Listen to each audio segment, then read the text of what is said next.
सुगंधा और उसकी सास कांता के बीच एक अजीब सी जंग रहती थी।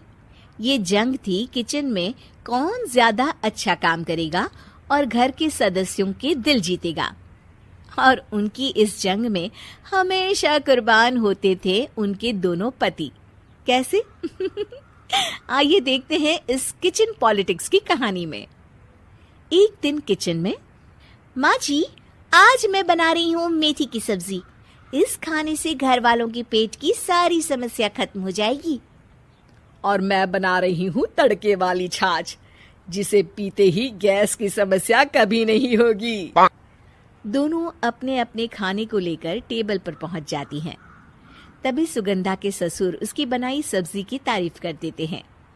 अरे वाह, मेथी की सब्जी भी बनी है, बड़ी ही स्वादिष्ट है। वाह बहू वाह। अरे बहू, लेकिन इसमें इतनी सारी मेथी बर्बाद करने की क्या जरूरत थी?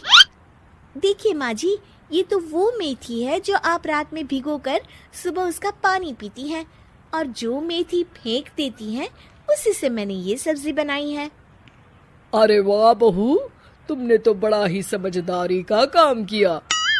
बस अब क्या था, कांता जी का तो मानो ये सुनकर खून ही सूख गया। वो फैसला कर लेती है कि किसी भी तरह वो अपने खाने की तारीफ लेकर ही रहेगी और सुगंधा को किचन में उसकी कमियां गिनाएगी। कांता फ्रिज खोलकर देख रही होती है और फिर सुगंधा से कहती है, अरे बहू, ये क्या, पूरा फ्रिज गंदा पड़ा है। तभी वहां सुगंधा का पति आ जाता है। वो सुगंधा को डांट कर कहता है, सुगंधा, तुम्हें कितनी बार कह रखा है कि वायरस फैल रहा है, साफ सफाई का पूरा ख्याल रखना है, लेकिन तुम किचन में इतनी गंदगी रखोगी तो कैसे चलेगा। सुगंधा सास की तरफ देखती है जहां वो मुस्कुरा रही होती है। सुगंधा समझ जाती है कि सास ने उससे बदला लेने के लिए ये सब किया है। दोनों रात के खाने की तैयारी में लग जाती हैं। दोनों ना एक दूसरे की तरफ देखती हैं और ना ही एक दूसरे से बातें करती हैं।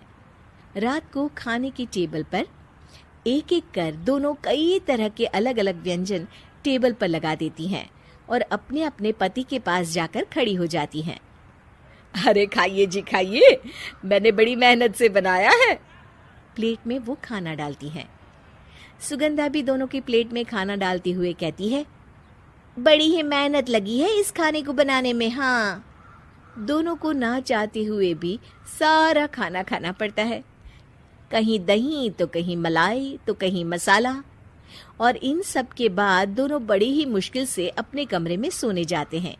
लेकिन अगली सुबह सुगंधा का पति चिल्ला रहा होता है, हाय रे, हाय मेरा तो पेट खराब हो गया, हाय माँ बहुत दर्द हो रहा है। तो वहीं कांता के कमरे से भी कुछ ऐसी ही आवाज आने लगती है। हे भगवान, इस सास बहू की लड़ाई हमारी जान लेकर रहेगी। जाओ कोई डॉक्टर को बुला कर लाओ। डॉक्टर आते हैं। दोनों को देखकर कांता और सुगंधा से कहती हैं, देखिए, आप दोनों इन्हें खाने में हल्का ही दीजिएगा। हो सके तो रात का खाना जल्दी खाया करे और वॉक किया करे। इतना कहकर डॉक्टर वहां से चले जाते हैं। जिसके बाद एक बार फिर से दोनों बहुएं किचन में जाती हैं और खाना बनाने में लग जाती हैं। रात में खाने के टेबल पर दोनों एक बार फिर से खाना लगाने लगती है। पापा जी, मैंने ये पतली मूंग की दाल की खिचड़ी के साथ ये पापड़ और पुदीने की चटनी भी बनाई है। अरे बहू, अभी अभी बेचारे पेट की बीमारी से गुजरे हैं, इतना भारी खाना तो डॉक्टर ने भी मना किया है ना। देखिए, मैंने आप दोनों के लिए सूप बनाया है। और दोनों उन लोगों की प्लेट में खाना डालने लगती हैं। तभी दोनों एक साथ बोल पड़ते हैं, बस करो, हमें माफ करो, हमें नहीं खाना इस घर में, ना खिचड़ी और ना ही सूप। हम इंसान हैं, एक वक्त में एक ही खाना खा सकते हैं। बस करो, हमें माफ करो, हमें नहीं खाना इस घर में, ना खिचड़ी और ना ही सूप।